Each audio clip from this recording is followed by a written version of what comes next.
Jerry, it's Friday, and so that means that this is the Friday 15, which is 15 minutes of workplace chatter that you want to hear. I'm Palm Strangelo of First Domino Consulting. That's Jeff Jolton of Spencer Stewart. Jeff, Happy New Year! You made it back to work. I did make it back to work. It is 2026. Can you believe it? We are past the first quarter of the century. I know. I that struck me as well, and I mean, I don't know quite how I feel about that. When I think about the difference between the 1920s and the 1950s, I'm like, wow, that's significant. So, or the 1900s and the 1920s. So here we are. Here We've we been are doing this year 2000 thing for for 25 years. So 25 years. So here we mm. are. Yeah, like it's a long way from Y2K, That's and right. the world is still about to self-destruct, but it's all good. We're here. We're together, and uh, the Bills are in the playoffs. The Patriots are in the playoffs. Like we are still hanging on there, so that's all good news. Yeah, that's true. And that's how kind of you to bring up the Buffalo Bills again. Anyway, um, hey, Jeff, it Yes. occurred to me. It occurred to me, and I'll give you the reason why. So, we were just into the new year, and I became aware of a fascinating product, and this product is something called Tin Can. I don't know if you've heard about it. It's a product that's meant for kids, and so our kids are a little bit too old for this particular thing. But in essence, it's created a landline that works through Wi-Fi. So you purchase the product with a plan, and your tween aged child would now basically have a princess phone type setup where they can pick it up and they can connect with other users of Tin Can for free, or at least as part of the package, or use it as, oh my gosh, a telephone and call grandma or grandpa and say, hey, how are you? And I think it's ingenious. Now, what has that got to do with today's topic, you might be asking? You who called me obtuse with my metaphors and analogies. So it got me thinking that maybe that's something that's happening to us right now, that we have a bit of a retro pushback, and what's old with a little bit of a refresh is suddenly new.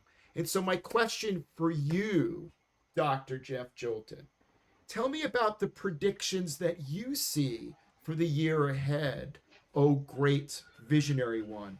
Oh, great visionary one. Well, gee, with that intro, it makes me really want to jump ahead right into what I want to talk about is skills. But Mm, um, because what it really kind of makes me think about is what is maybe lacking in how we were thinking about skills, which is everyone really tends to be really focused on technological skills, and that we're really leaning into technology skills of the future. And that when I've been looking at all the different high demand skills and whatnot, really what the needs are, what's going to make organizations successful, technology skills are not rising to the top. Yet that's what you tend to hear mostly, like, oh, what I need to be ready for the future, right? I need to learn AI, I need to learn this.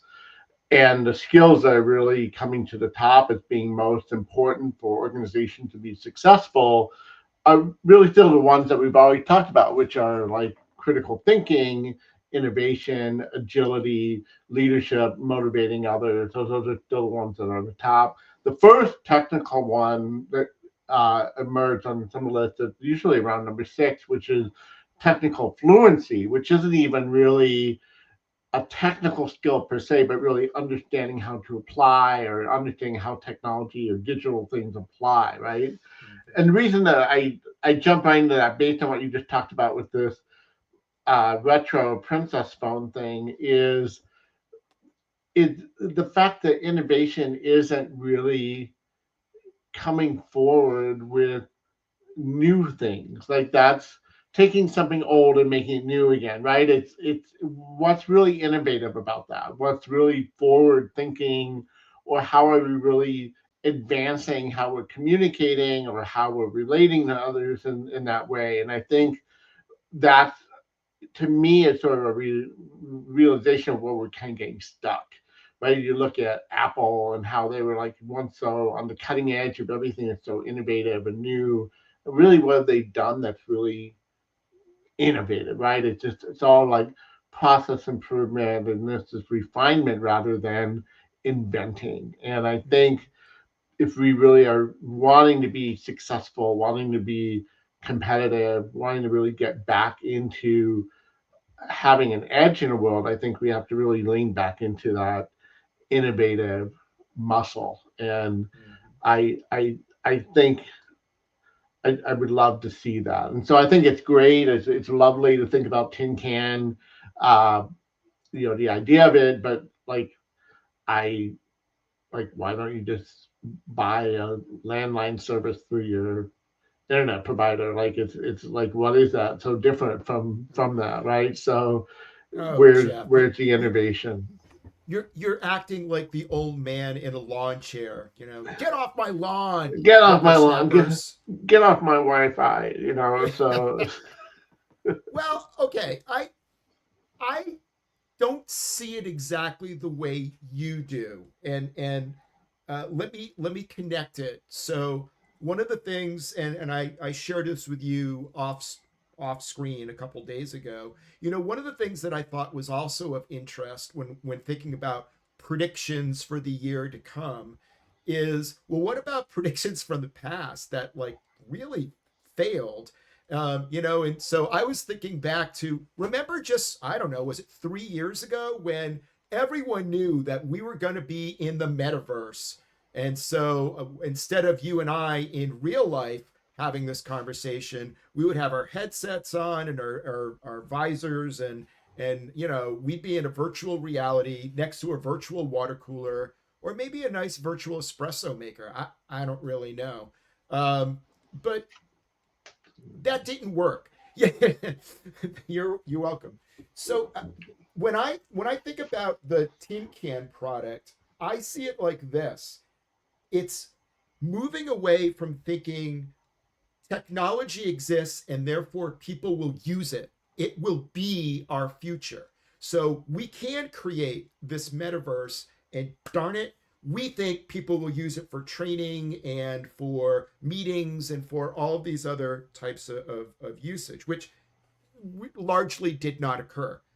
So now I'm thinking, if there was one person in charge of all of our technology, and there's not, to me, I saw Tin Can as saying, well, wait a minute. Why don't we think about the purpose, not the technology? The purpose in this moment, with so many young people, young kids and teenagers on their phones, and there's consequences for their interactions with other humans, and depression and bullying and so many other things. Why not bring it back to a different way of communicating? And so, yes, it's retro in the sense of, here's a phone, but I would think, and I do have some nieces, I've got to get feedback, who are using this, but I would think, oh my gosh, this is the best thing ever. What do you call it? It's called a phone. But the thing is it encourages something that's more human. We're going to connect in an old-fashioned way. So is the technology not cutting edge, to your point? I completely agree. But the design, what can we do to make people communicate and be present in a way that's better for us? And if we're using older technology and tweaking it a little bit, who cares? The right. purpose is great. I think we're kind of getting to the same stream now, in that where I do think where the future is continues to kind of pull is just to the skills. It still comes back to the very human skills, the soft skills. Like Right. we talk about a lot of the technology, but the needs are still very human things, right? We still need that human connection. So we still need, like, picking up the phone and talking to a person or interacting with a person. We don't want the metaverse. Like we could be icons right now, but no, we're going to be real persons where we are. I think that's sort of the other thing that I'm seeing with um, the jobs of the future being all about technology jobs, and that's something else that's sort of a myth out there that everyone thinking about. Oh, like I gotta have a tech job in the future, and yes, the fastest growing jobs out there are all tech jobs, but the demands of jobs out there are actually not very tactical, human. They're truck drivers and nurses and aides and social scientists and farmers and chefs. I mean, there's a lot of very tactical, human, physical, um, personal work out there that is getting ignored in this whole thing about everything being technical. And those are again outside this metaverse, right? It is back to that personal thing. So again, I think we need to really remember that we have this need, this physical world need that is hungry for people. It's hungry for employees. There is a job demand out there, and people are need like my son, certified machinist because they were paying to certify people to become machinists because there's no one doing that. Like it's yet you have to have people doing it. It's not a job that can be automated to AI in the same way. So there's so much that is still human and manual, and we're losing sight of that because we're getting enamored with you know AI and especially the agentic AI stuff, which is nice, but it's not everything. And I think people lose sight of that very quickly. Yeah, yeah. Um, I think you're right. We were also debating a little bit earlier, in a mocking way, what's the future going to look like? And I, again, because of that tin can experience, I started thinking that really where we're headed is a bit of a pushback. So I hear what you're saying. I think certainly if we're going to build more AI, then we need people who build the infrastructure of AI. But I like your point about, yeah, but most of the people, like 90 to 95, maybe 99% of the population, doesn't need to build the infrastructure of AI. They need to figure out, how does it work for me in my marketing position, in my HR position? How does it work in terms of what I can leverage as a leader? And to your point, how do we leverage computers in a way that enhances our humanity in our interactions? Because those so-called soft skills are really where it happens. And I'm reminded about a topic that you and I always end up coming back to, with the return to office, and leaders sort of saying, no, you need to be back here because. And the rationale has been because we need to be more creative and innovative and collaborative.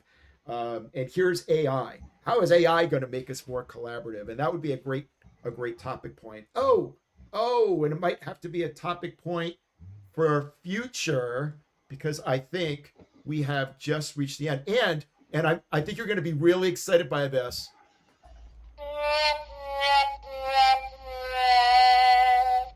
This is a Wow, it's so sad. It's very this is sad. a gift, a Christmas gift that I got from Tracy, my wife.